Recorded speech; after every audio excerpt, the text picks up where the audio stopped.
Hello, if you're a woman going through divorce and you want to know what your options are and how you could navigate this, and you're thinking about doing it as amicably as possible, then this is the video for you. I'm Kerry Griffiths. I'm a financial advisor who works exclusively with divorcing women, and this is my YouTube channel, Willow Brook Lifestyle Financial Planning. And I am delighted to be joined by a guest today, Kate Daly. She is the founder of Amicable, and I'm going to quiz her on everything to do with having a divorce that is on amicable terms. So Kate, do you want to tell us a little bit more about yourself? And thank you so much for being here. Oh, it's my pleasure. Thank you for having me, Kerry. So I started Amicable with my co-founder, Pip Wilson, I think, 6 years ago now. And when we started the business, we had envisaged that we were going to create an app to help people divorce and separate. And it was only when we launched the app that people said to us, no, don't then send us off to solicitors or other places. We want you to be able to do everything for us. So we had a big kind of pivot, and we now run a divorce services company. But the interesting thing is, I suppose it's interesting to me, neither of us are lawyers and neither of us have a legal background. So my background is in counselling, psychology and change management. Pip's background is in technology. So it is the fusion of technology and psychology that we use to try and help people in a more cost-effective and amicable way. I love it. And I understand that part of the inspiration was your own divorce. Could you tell us a bit more about what happened there and what you were trying to create that was different? Yeah, so I went through a really kind of train wreck divorce is the only way I can describe it. It was just awful, high conflict. We went all the way to a final hearing. As a consequence of that, we then ended up in Children Act proceedings. So it was just about as bad as you can possibly get. You know, there were no redeeming features about what happened with my divorce. And I came out of that process feeling like I'd done something really terribly wrong, that, this is just not how it should happen. And when I thought about it a bit more, and when I asked more people who'd been divorced about it, a lot of the experiences that they had were very similar. And it sort of struck me that can't be the way you're expected or supposed to do things. There has to be, better ways than that of divorcing. And during that time, I actually kept a journal, a habit from my counselling psychology days. I kept a journal and I wrote down, a lot of how I was feeling and how I made decisions and that kind of thing. And it was a combination of reflecting on the process and looking at that journal that gave me some of the inspiration for Amicable. By that point, I was working as a counsellor with local lawyers. So I had teamed up with a group of local lawyers who were wanting help to help their clients go through the process of divorce. So this is quite a while ago. So it's in the early days before there was really such a thing as divorce coaches. But effectively, that's what I was doing, a divorce coaching role, being the emotional kind of guidance for a couple who were going through a divorce, and, working, being recommended through lawyers and sort of working in that way. And that developed quite quickly into getting interested in collaborative law and being trained as a family consultant. So I trained as what was called a family consultant in collaborative law. And collaborative law is where you have two sets of lawyers and everybody gets around a table, and somebody like me, a family consultant, sort of facilitates and helps people with the emotional journey alongside the legal journey. Can I just say there, Kate, if people are listening now and they want to know more, last week's video was on collaborative law, so they can have a look along and they will see that in there. So that was with Stephanie Bell Chambers. But yeah, carry on. Sorry to interrupt. And collaborative law is a fantastic process, and it really is kind of the gold standard for how you can get divorced. But it's very expensive, and it was a combination of looking at that, having that experience of my professional career and my personal life sort of colliding together, and thinking, well, there must be some principles that I can take out of collaborative law, combine them with my own experience, and do it at a cost that everybody can afford, rather than just be very sort of high end and high end focused. So it was those experiences all coming together that led to setting up Amicable. And Amicable is all about trying to protect the relationship that you have with your ex, if you have children, so that you can go on and co-parent. Because whilst my divorce was very messy, what was far messier were the Children Act proceedings that followed, and far longer, because, as you know, they can run for tens years until your kids are post 18. So a divorce has a finite end, with a final hearing, but Children Act proceedings go on and on and on. So if you get the divorce right and you start off in a process that seeks to protect the co-parenting relationship, then the rest will follow. And that's really what's behind Amicable. I love that. I love the intentions and the journey that got you there. It's very organic, isn't it, Kate? And often the things that have the biggest impact come from a number of sources. Kate, I think you've touched on it there, in terms of the kind of the background and one of the foundations. But what do you think are the other foundations to having an amicable divorce? Well, I think one of the biggest things is communication skills, and it's a really weird one to say, because often what's brought people to a relationship breakdown is poor communication skills. And the irony is that actually improving those communication skills, even though you are parting, is so fundamental to being able to have an amicable divorce and then being able to go on and co-parent. So again, one of the kind of founding principles of the amicable approach is to help people develop their skills so that we are absolutely not creating a dependency.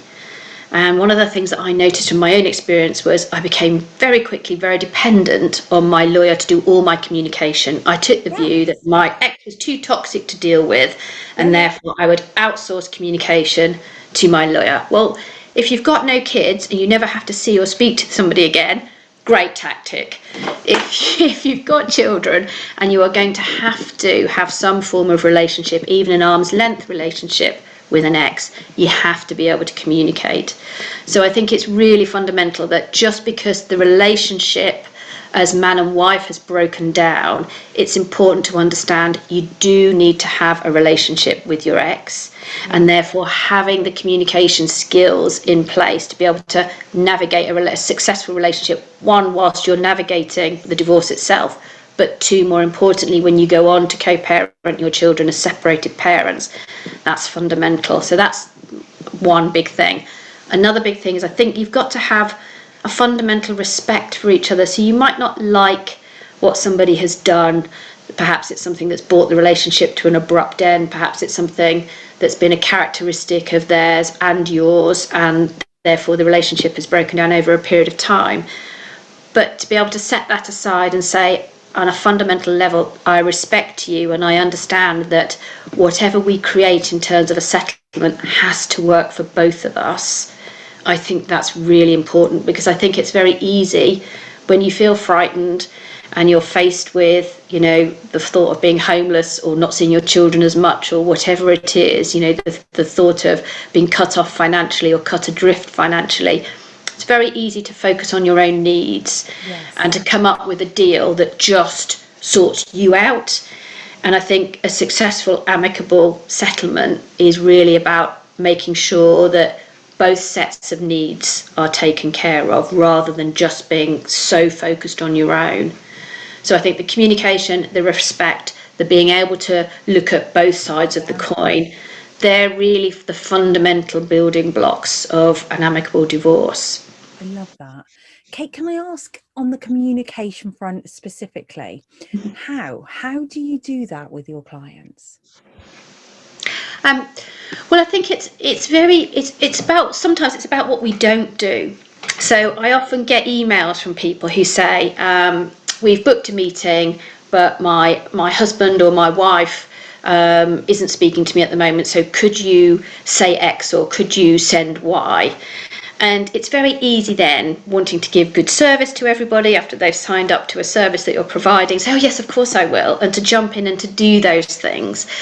But actually that's a big red flag for us, and it's about sometimes challenging that behaviour and going back to people and saying, well, look, when we step away at the end of this process, these are the sorts of day-to-day things you are going to have to be able to do together.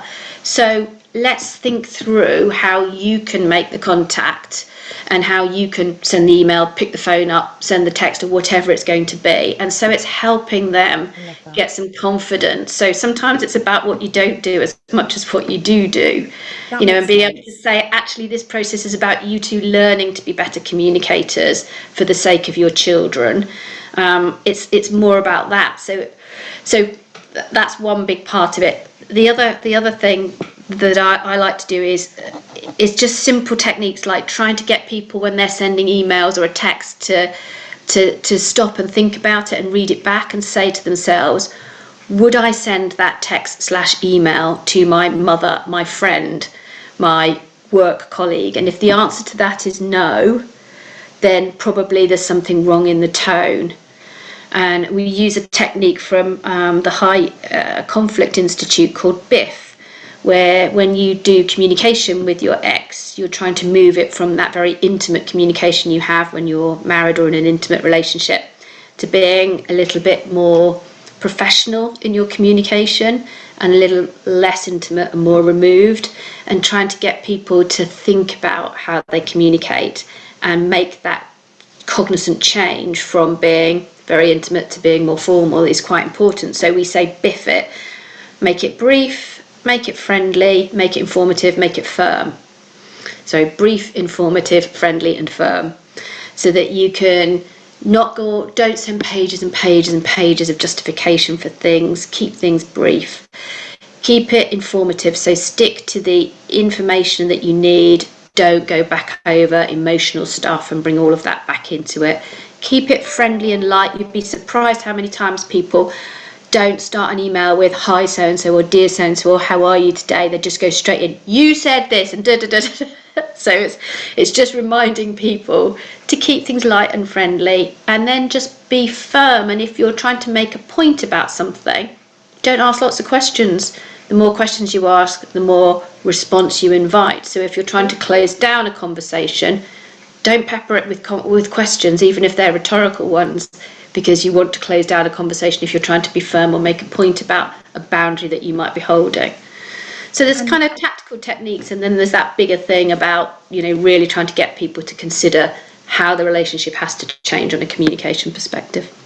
And this is the guidance they would get through going through the Amicable service. They would get that input and that kind of awareness.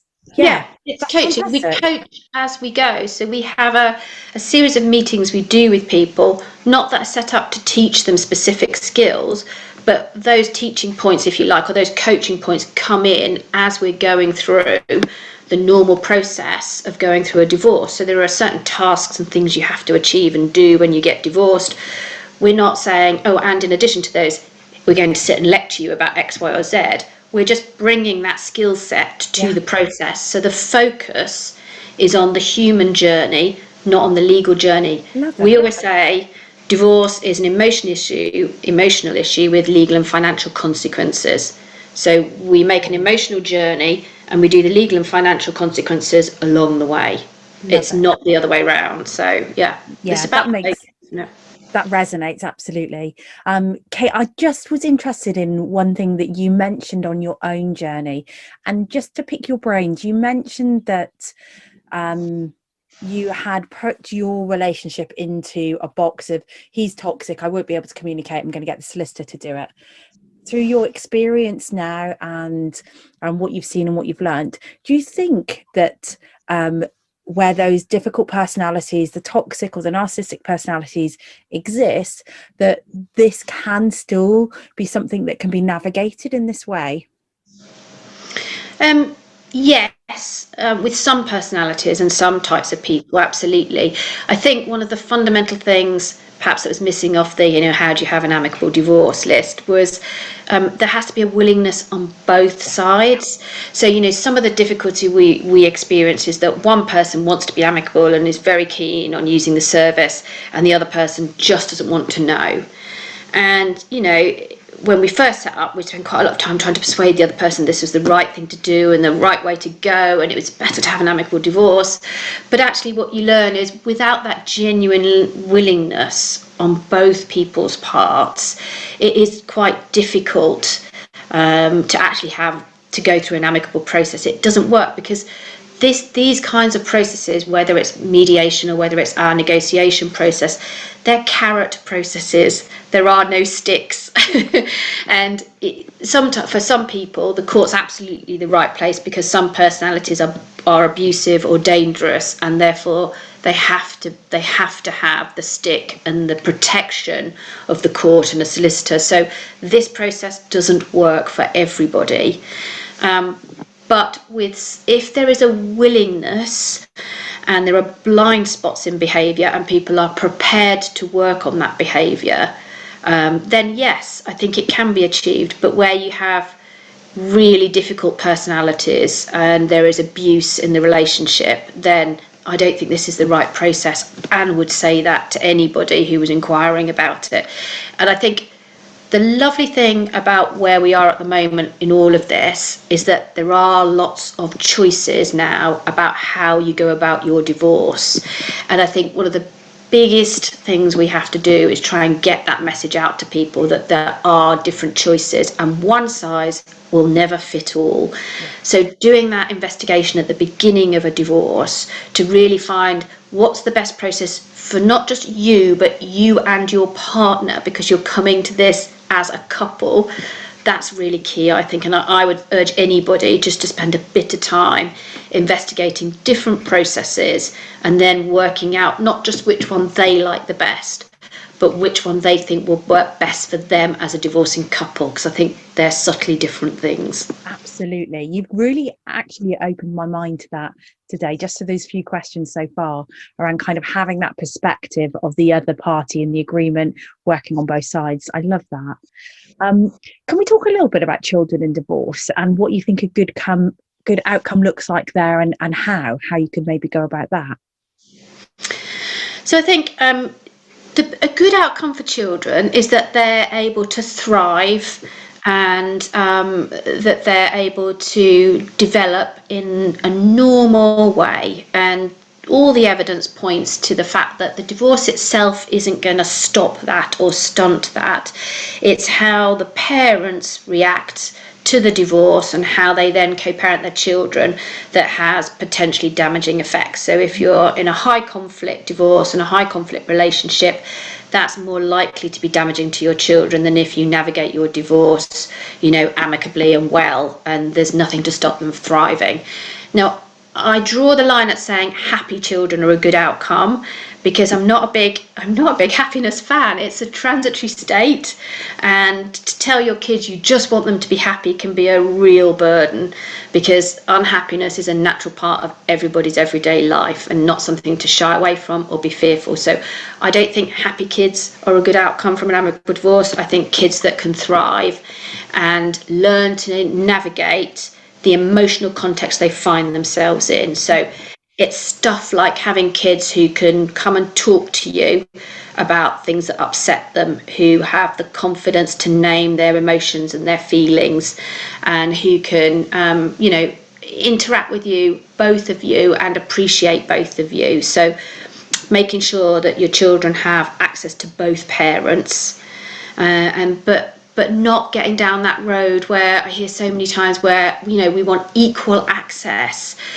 where kids just need to be equally loved. And for a kid to be equally loved by their parents, it doesn't mean they need to have equal time down to the last minute and millisecond and scheduled within, a degree of their lives kind of thing. So I think it's important that you focus on the quality of the relationship and don't get distracted by contact patterns and the idea that unless you've got exactly the same amount of time, someone's a better parent than another person. So I think it's that access to both parents. It's about flexibility for the children and trying to maintain a healthy co-parenting relationship that allows the children to thrive and that allows the children to know they're loved by both parents. and that it's that love that's important, not whether they spend 2 or 3 nights in one house and 4 or 5 nights in another house.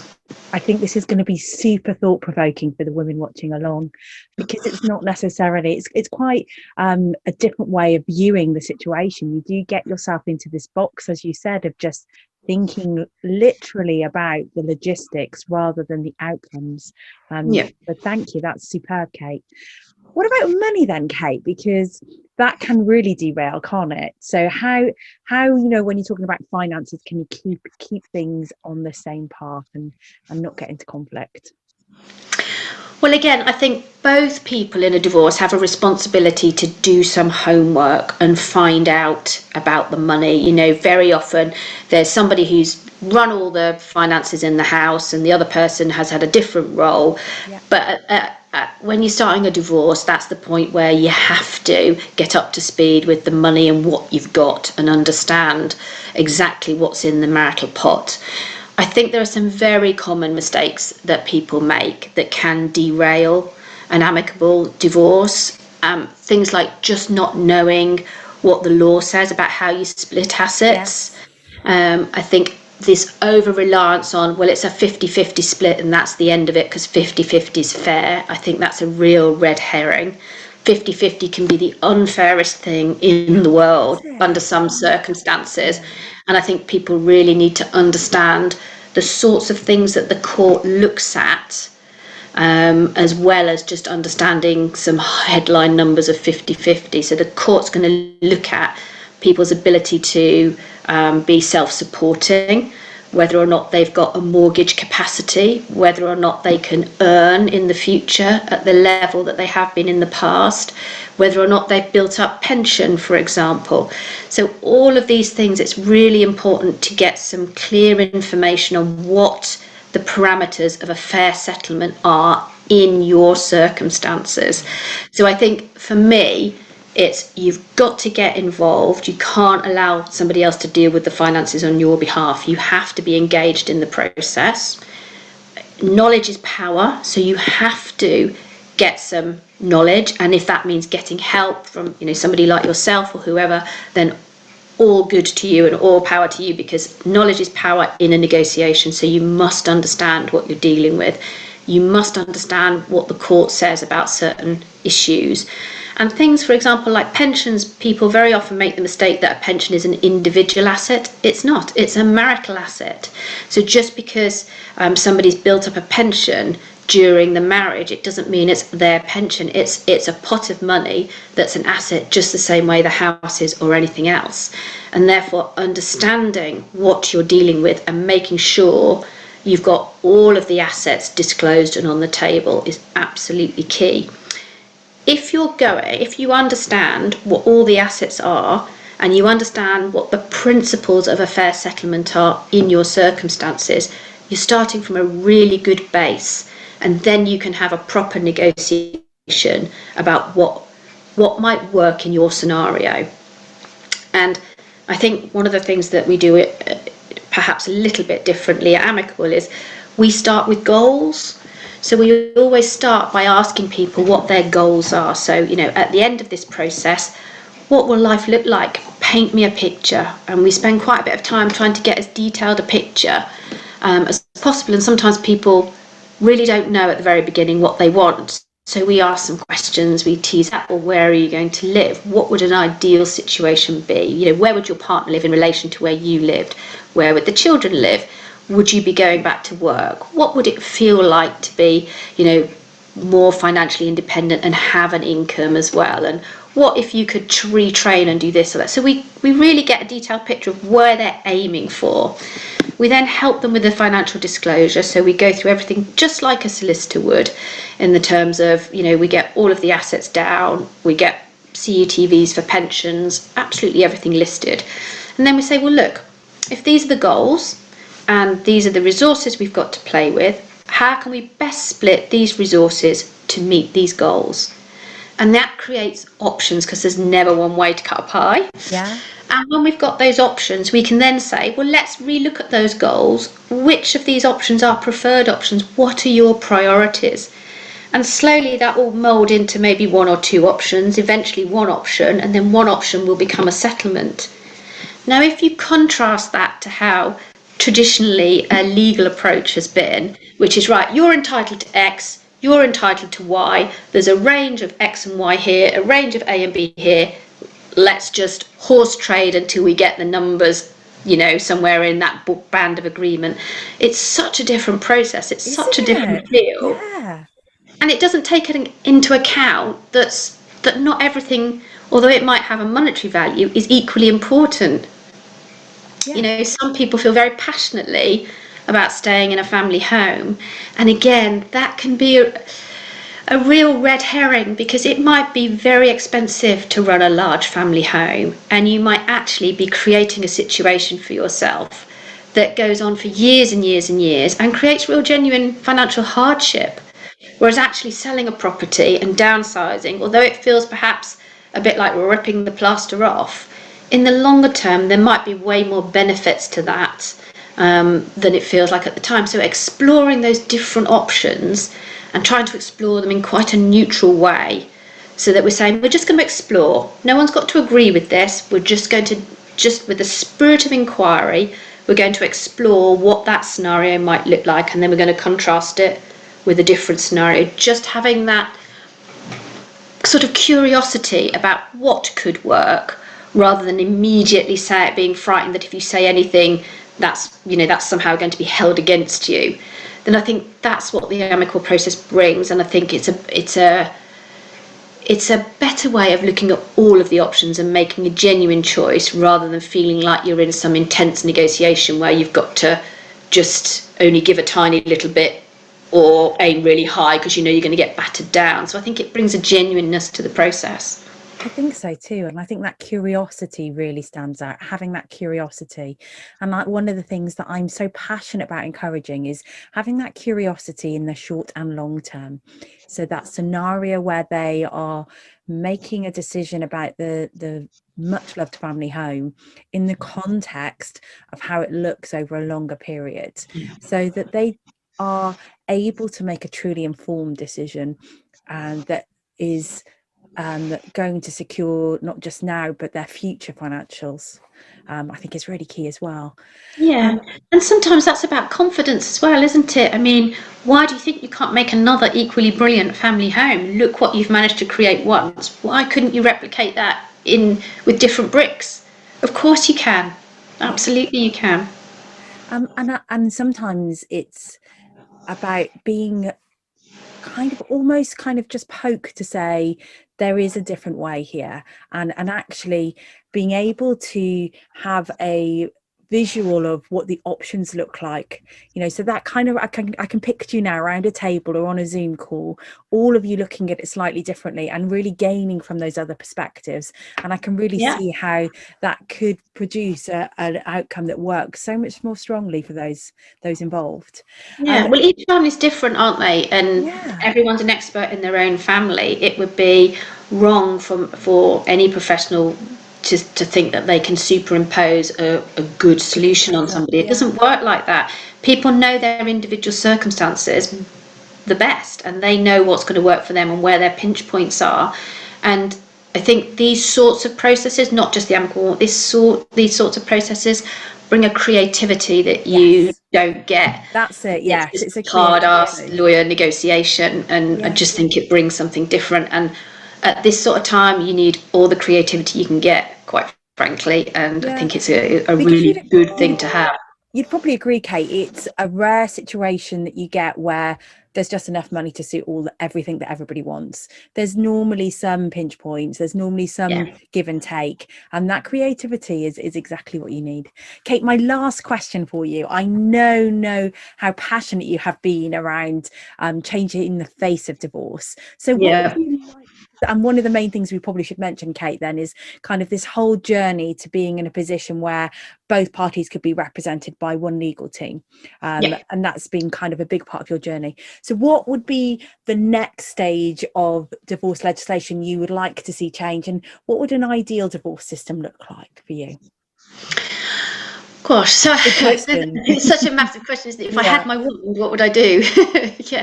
Well, I think I'm very proud of, being able to have the opportunity to go to the High Court and demonstrate that it's absolutely fine to work with couples, because to me that's such a fundamental. I'm excited that the new no-fault divorce laws will for the first time allow people not just to not have to blame each other, but also to jointly petition for a divorce. And so for the first time, you won't have to say, I'm divorcing you. It'll be, we are divorcing. And it feels like a small thing, but actually it's a big thing. It is a big thing, yeah. It's a big thing to say this is a joint decision, because that is the reality of so many people, that it's a joint decision.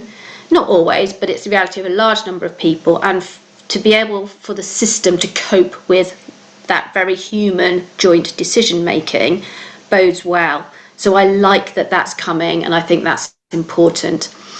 I think what I would ultimately like to see, if I'm going to be as radical as I'm allowed to be, if this is genuinely a wish, so in my real radical sense, I would like family taken out of the adversarial legal system. I think as much as I think we have an amazing justice system, envy of the world and all of that, and I genuinely believe that, I don't think it's the right place for family, and I would ultimately like it to be removed from the family justice system and have a different separate system, more like some of the family relationship centres that you see in Canada and in Australia. And they still have a justice system, obviously, where family takes place, but I would like it totally removed, and I'd like to have a triage system where you come in, you're provided with information across a wide range of services about the different ways that you can divorce, separate and co-parent your children. I'd like you to be able to match yourselves to the right process as a couple and understand that it's a couple decision, not an individual decision. And then I'd like you to be able to go through that process, and that triaging process really would screen out the cases that really did need to then be put back into a justice system and needed, some some stick rather, and some very clear boundaries, and a judge to look at the decision making and to make a settlement. And then I'd like the majority of cases that would leave then to have a range of different options where they could either do things more collaboratively with more legal advice if they felt they had complicated legal needs, but in a more amicable way, or a more mediated way if that was more appropriate to them and their circumstances. So I think that would be my ultimate aim, and what I'd like running through that is a focus on the children all the way through. Because this separation of the divorce and the children issues, whilst from a judicial perspective, I can see exactly why that's right. In a family context, if you take the judicial needs out of it, it doesn't make any sense. It only makes sense if you've got an adversarial legal system. So if you remove that bit and you just actually had a system that looked at the whole of it, and it's not just about divorce, increasingly it's about separation. Marriage is declining, cohabiting relationships are increasing, cohabiting relationships are 5 times more likely to break down than a married relationship. De facto, we have more people who have property issues and children issues to sort out, who are going their separate ways and need the help. So I think being able to treat it in the round, rather than having these very discrete boxes that don't work, I think that's really critical. And that obviously brings us on to the idea that the cohabitation laws in this country are a joke. They're so outdated. People just don't appreciate the sort of risks they run if they're not married and they have property and kids and things like that. And therefore, to get laws that put everybody on an even footing and could all be dealt with in one place, rather than making this sort of artificial distinction, are you married or are you cohabiting, and therefore you have 2 totally separate pathways and 2 totally separate outlooks. It's mad. Fabulous. Kate, I could talk to you all day about that, and I am excited to see kind of where things go next for you, and I'd love to be in a position where we were talking about some of those outcomes happening in future years. Yeah, it would be great, wouldn't it?